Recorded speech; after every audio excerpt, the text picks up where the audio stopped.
Comment une entreprise peut-elle avoir plus de restaurants que McDonald's, être présente dans plus de 100 pays, et pourtant frôler la catastrophe? C'est le paradoxe Subway. Pendant des décennies, c'était la machine à cash parfaite. Un concept simple, pas de friture, une croissance illimitée. Mais aujourd'hui, la machine est enrayée. Le géant vert ferme des boutiques par milliers et ses propres franchisés lui déclarent la guerre. Alors, comment un business fondé par un jeune de 17 ans est-il devenu ce colosse aux pieds d'argile? Et surtout, leur plan de la dernière chance pour 2025 va-t-il suffire à sauver l'enseigne? On décrypte ensemble cette incroyable chute et la tentative de reconquête. Pour comprendre la situation actuelle, il faut revenir aux fondamentaux.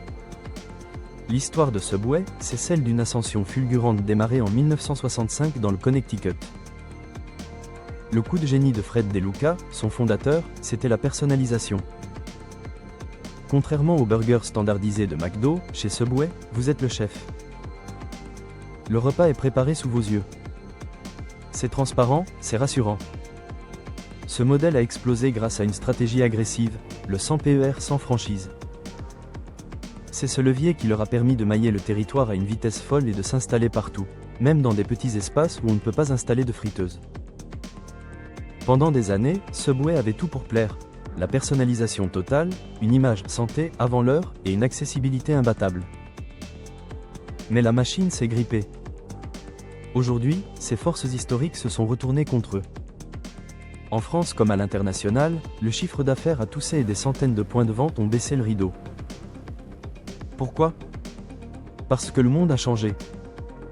D'abord, la concurrence est devenue féroce. Subway est pris en étau. D'un côté, les géants comme Burger King et KFC sont ultra agressifs.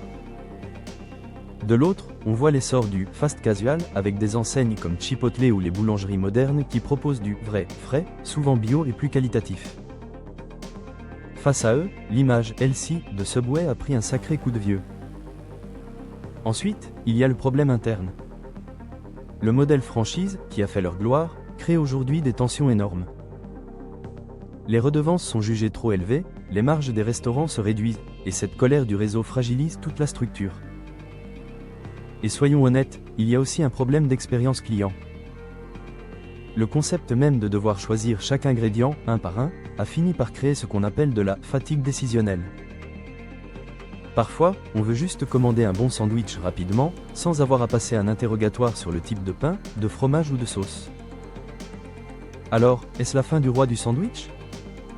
Pas si vite. L'enseigne a lancé une contre-attaque massive, la stratégie Horizon 2025. Ils ne font pas juste du replâtrage, ils changent tout leur paradigme. Leur plan repose sur 4 piliers majeurs. Premièrement, le design fresh forward. Oubliez le décor sombre et un peu triste style métro new-yorkais. Les nouveaux restaurants se veulent lumineux, connectés, avec des bornes de commande. L'objectif est de transformer une cantine de passage en un lieu de vie moderne. Deuxièmement, et c'est une révolution, la refonte du menu avec les Subway Series. C'est la fin du do-it-yourself obligatoire. Désormais, Subway propose des recettes signatures créées par des chefs. Vous donnez un numéro, et c'est parti. Ça accélère le service, ça simplifie les stocks et surtout, ça garantit le goût.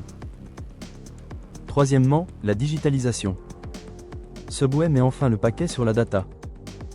Avec leur nouvelle application et le programme de fidélité, ils veulent rattraper leur retard technologique pour vous envoyer la bonne offre au bon moment. Et enfin, la RSE.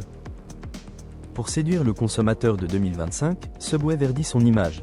Réduction des plastiques, sourcing responsable pour le thon et les œufs, et partenariat anti-gaspillage. En résumé, Subway est à la croisée des chemins. Ils ont encore des atouts colossaux, une notoriété mondiale et un réseau physique inégalé. Mais pour survivre, ils doivent réussir ce pivot délicat, moderniser radicalement leur image sans perdre leur âme de commerçant de proximité. La transformation est en marche, mais la concurrence ne dort jamais. Reste à voir si cela suffira pour reconquérir le cœur et l'estomac des consommateurs. Et vous, que pensez-vous de ce nouveau virage? Êtes-vous convaincu par les nouvelles recettes ou préférez-vous l'ancien modèle? Dites-le moi en commentaire. Si cette analyse vous a plu, pensez à laisser un pouce bleu et à vous abonner pour ne pas rater les prochaines vidéos. À très vite.